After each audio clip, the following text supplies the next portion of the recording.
الحمد لله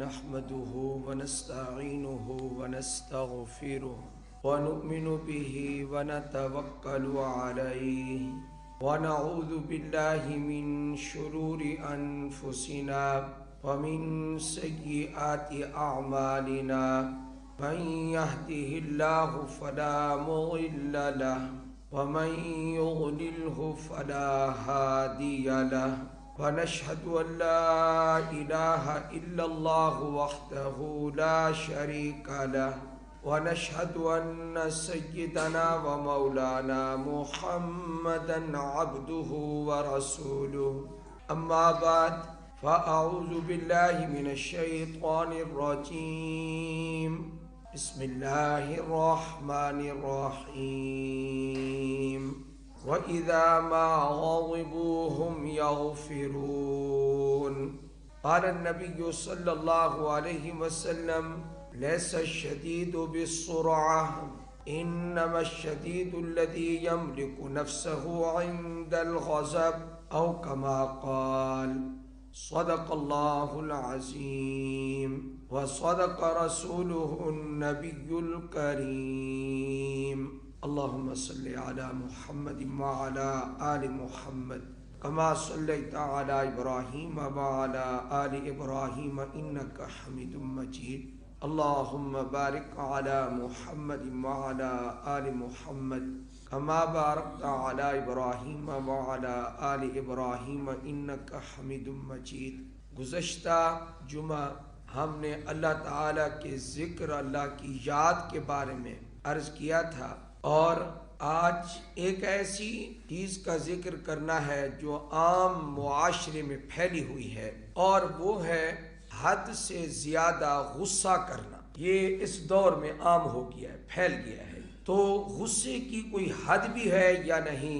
قرآن و حدیث میں غور کرنے سے معلوم ہوتا ہے کہ غصے کی بھی ایک حد ہے۔ اس حد سے زائد جب کوئی غصہ کرتا ہے تو وہ غصہ اللہ کو پسند نہیں ہے۔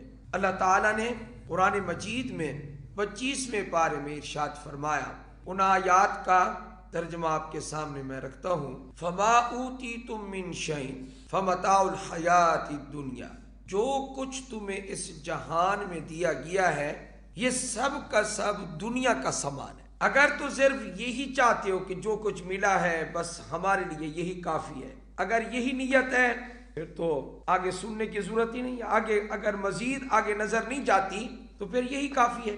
جو کچھ مل گیا ہے اسی پہ نظر بند ہو گئی ہے، اسی پہ سوچ آ کر ٹھہر گئی ہے۔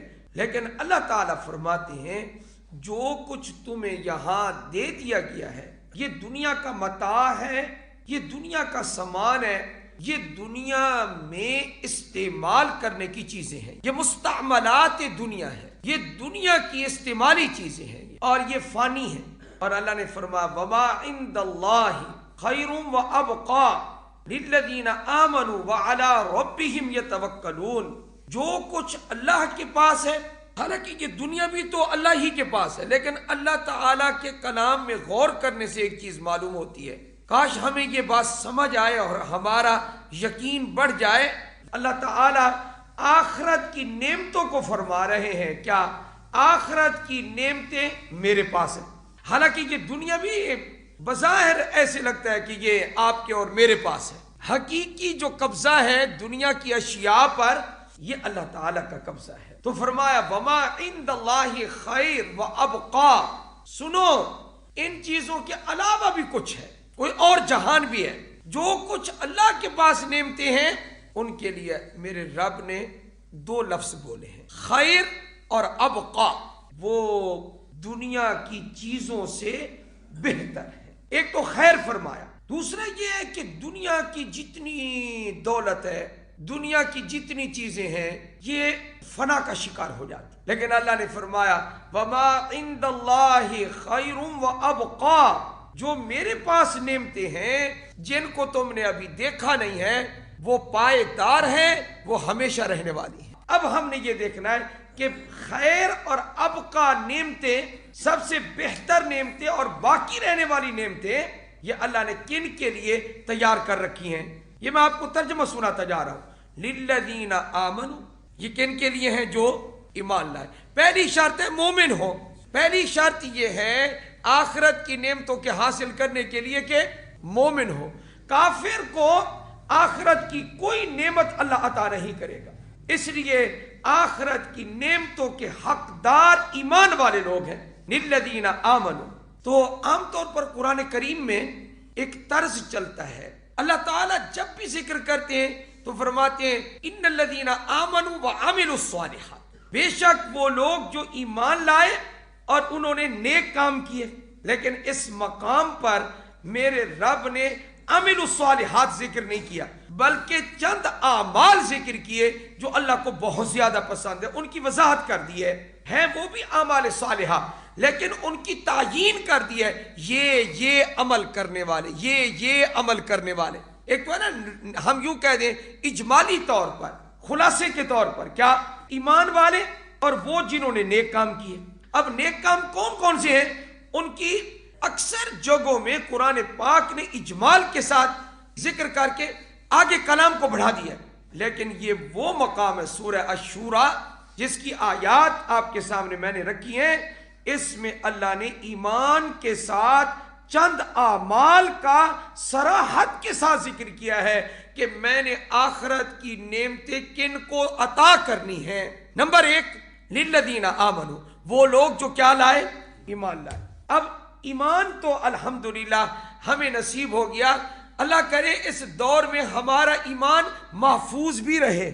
ہے کاش وہ وقت اللہ ہمیں نہ دکھائے کہ آدمی صبح کرے گا ایمان کے ساتھ، شام کرے گا تو کافر ہوگا، شام کو سویا ہوا ہوگا، سوئے گا تو ایمان والا ہوگا، لیکن صبح اٹھے گا تو ایمان اس کے دل سے ختم ہو چکا ہوگا۔ ایک وقت ایسا آئے گا، اللہ کرے ہمارا ایمان کیا رہ جائے؟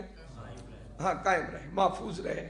بارہا یہ سنا چکا ہوں نا کہ بادشاہ نے ایک مرتبہ دعوت کی، ایک مرتبہ بڑی اشیاء لگا دی، اس نے دعوت بھی کی، کھانا بھی کھاؤ، یہ چیزیں پڑی ہیں اپنی مرضی کے لے کے جاؤ۔ تو جو بھی آتا تھا کھانا کھاتا، چیزیں لے کے جاتا، اپنی مرضی کی اٹھا کے جاتا چیزیں، ساتھ ساتھ کیا کہتا؟ بادشاہ سلامت، آپ کی بادشاہی سلامت رہے، آپ کا اقبال بلند ہو، آپ کی اولاد زیادہ ہو، آپ کے بعد آپ کی اولاد بھی بادشاہ بنتی رہے۔ بادشاہ کہتا آمین، ٹھیک ہے، لیکن جس طرح چہرے پر مسکراہٹ آنی چاہیے تھی وہ نہیں آئی۔ سارا دن اسی میں گزار دیا، لوگ آتے گئے، کھاتے گئے، دعائیں دیتے گئے، اور پھر جب گھر گیا تو بوڑھی والدہ موجود تھی، وہ دیکھتے ہی کہ میرا بیٹا پریشان ہے، کہنے لگی بیٹا کیا بات ہے، اللہ تیرا ایمان سلامت رکھے، کیا بات ہے؟ اس نے کہا یہ سب کچھ میں نے جو آج کیا تھا یہ دعا لینے کے لیے کیا تھا، یہ دعا مجھے چاہیے تھی، وہ مجھے اپنی ماں سے مل گئی ہے۔ آخرت کی نعمتیں اللہ کس کو دے گا؟ قرآن کریم میں للذین آمنوا، ان لوگوں کو جو ایمان لائے۔ ذرا آگے پڑھیں، وَعَلَىٰ رَبِّهِمْ يَتَوَكَّلُونَ، ایمان لائے اور اپنے رب پر توکل کرتے ہیں، اپنے رب پر ہی بھروسہ کرتے ہیں، ان کا سارا توکل کس پر ہے؟ اللہ پر ہے۔ اللہ کو یہ صفت بڑی پسند ہے۔ اور کون سی صفت اللہ کو پسند ہے؟ کون سا عمل ان کا پسند ہے؟ وَالَّذِينَ يَجْتَنِبُونَ كَبَائِرَ الْإِثْمِ وَالْفَوَاحِشِ، اور وہ لوگ کہ جو عام گناہوں سے بھی بچتے ہیں اور بے حیائی کے کاموں سے بھی بچتے ہیں۔ اللہ تعالیٰ آخرت کی نعمتیں ان لوگوں کو عطا فرمائے جو لوگ بے حیائی کے کاموں سے بھی بچتے ہیں۔ ایک حدیث ہے، ڈر لگتا ہے آج کل کا ہمارا دن بدن عجیب ہوتا جا رہا ہے، اے اللہ ہمیں محفوظ فرما۔ میں آپ کو وہ حدیث سنا، میرے نبی علیہ السلام کے صحابہ نے کہا کہ ہم یعنی مسلمان ہلاک ہو جائیں گے۔ آپ صلی اللہ علیہ وسلم نے ہلاکت کا ذکر کیا۔ وَفِينَا الصَّالِحُونَ، ہمارے اندر تو نیک لوگ بھی ہوں گے، یہ امت جو چلتی رہے گی نیک لوگوں کی کمی تو نہیں ہوگی، نیک لوگ ہوں گے، تو ان کے ہوتے ہوئے بھی امت ہلاک ہو جائے گی، تباہ ہو جائے گی، اللہ تعالیٰ ان پر غیظ و غضب نازل کرے گا۔ یہ صحابہ نے کس وقت پوچھا؟ نبی علیہ السلام کے دور میں پوچھا۔ اللہ اکبر کبیرہ۔ تو حضور صلی اللہ علیہ وسلم نے فرمایا ہاں ایسا ہوگا، تباہی آئے گی۔ کیوں؟ اذا کثر الخبث، جب فحاشی اور یعنی بہت ہو جائے گی پھر اللہ تعالیٰ جو عذاب بھیجے گا تو اللہ تعالیٰ یہ نہیں دیکھے گا کہ ان میں کچھ نیک لوگ بھی ہیں، اللہ عذاب بھیج دے گا جب خباثت زیادہ ہو جائے گی۔ تو میں یہ حدیث جب پڑھتا ہوں یہ مجھے ڈر لگتا ہے، کیونکہ عام طور پر آج کل لوگ قابو میں ہیں نہیں، یہ اب شتر بے مہار ہو گئے، اب کہتے ہیں ہمیں اپنی مرضی کرنے دو۔ لوگوں کے ڈر کی وجہ سے اب مولویوں نے بھی بیان نرم کرنا شروع کر دیا، اور انشاءاللہ جب تک اس جسم میں جان ہے ہم تو رسول اللہ کا فرمان صحیح طریقے سے پہنچاتے رہیں گے۔ اب آپ اس آیت کا ترجمہ لیں، آخرت کی نعمتیں دے گا میرا رب کن کو؟ جو لوگ کیا لائے؟ ایمان لائے۔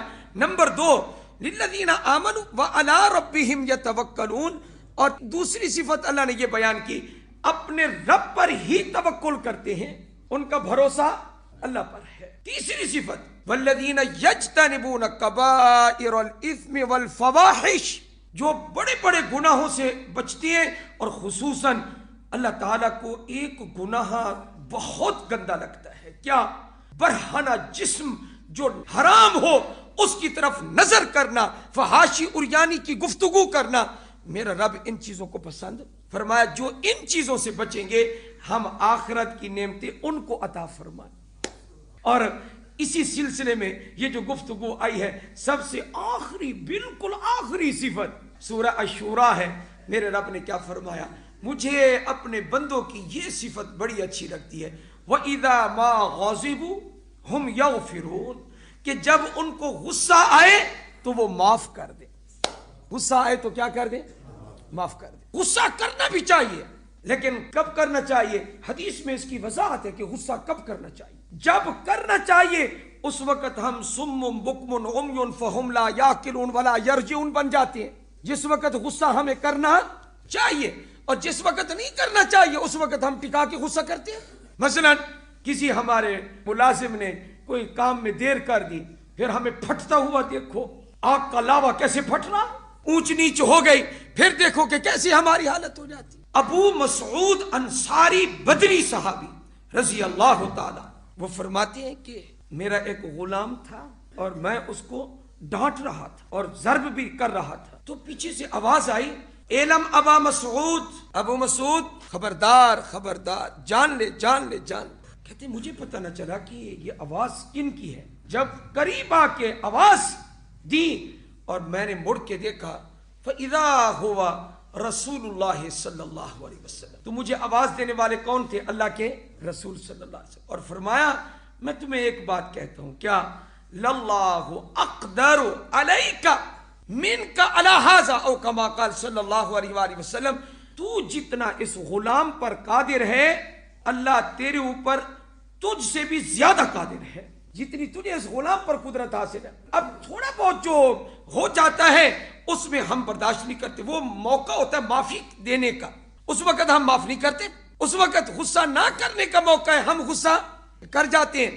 آپ نے نام سنا ہوگا حضرت حسین رضی اللہ تعالی عنہ کے صاحبزادے حضرت علی بن حسین، جن کو دنیا امام زین العابدین کہتی ہے رحمت اللہ علیہ، ایک نوکرانی جاریہ آپ کی لونڈی، اس وقت اسے پردہ نہیں ہوتا تھا، وہ آپ کو وضو کرا رہی، وضو مکمل ہوا، وہ غافل ہو گئی کہ اب تو میں نے وضو مکمل کروا دیا، جو لوٹا ہاتھ میں تھا پانی کا وضو کرانے والا وہ ہاتھ سے چھوٹا اور امام زین العابدین کے سر پہ جا کے لگا، پانی بھی گر گیا اور لوٹا بھی گر گیا۔ حضرت نے نگاہ اٹھا کے ایسے جو دیکھی تو وہ لونڈی بھی کیسی تھی؟ وہ ان کی لونڈی تھی جن کو سید کہتے ہیں، سادات کی لونڈی تھی۔ آج اس لونڈی کے برابر بھی ہماری خواتین کے پاس دینی علم نہیں ہے جتنا اس لونڈی کے پاس تھا۔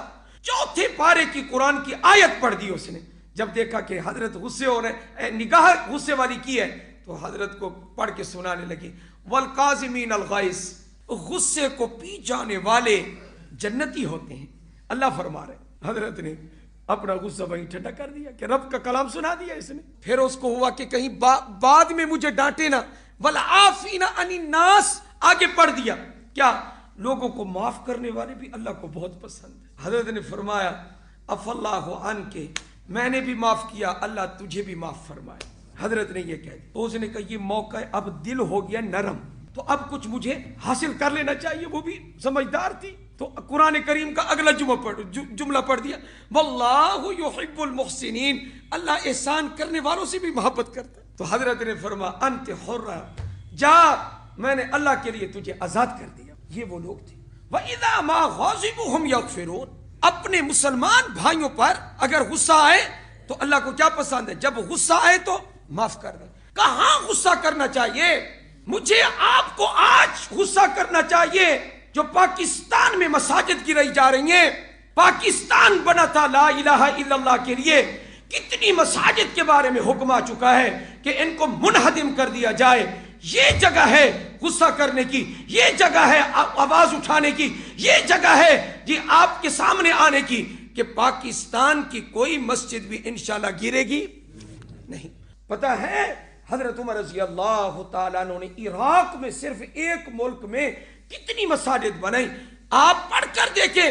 الفاروق کتاب مولانا شبلی نعمانی رحمت اللہ علیہ فرماتے ہیں حضرت عمر فاروق رضی اللہ تعالی عنہ جب خلیفہ بنے، اکیلا عراق کے اندر جو مسجدیں پہلے بنی ہوئی تھی حضرت نے 5000 مساجد وہاں زیادہ تیار کروائی۔ 5000 مساجد۔ مسلمانوں کا کیا کام ہے؟ مساجد گرانا ہے، مساجد بنانا ہے۔ گردوارے اور مندر وہ تو بنائے جا رہے ہیں، ان کی تو تائیدیں ہو رہی ہیں، ان کا تو مال واپس کیا جا رہا ہے، ان کا نقصان نہ ہو۔ آخر ہم مسلمانوں نے کیا نقصان کیا؟ مسلمانوں نے جو پاکستان کے لیے قربانیاں دی ہیں وہ یہ دن دیکھنے کے لیے دیا کہ مسجد گرا دی جائے، اللہ کا گھر گرا دیا جائے۔ اللہ تعالی ہم مسلمانوں کو مساجد کا خادم بنائے، مسجد کی خدمت کرنے والا بنائے، مسجد آباد کرنے والا بنائے۔ وآخر دعوانا ان الحمد للہ رب العالمین۔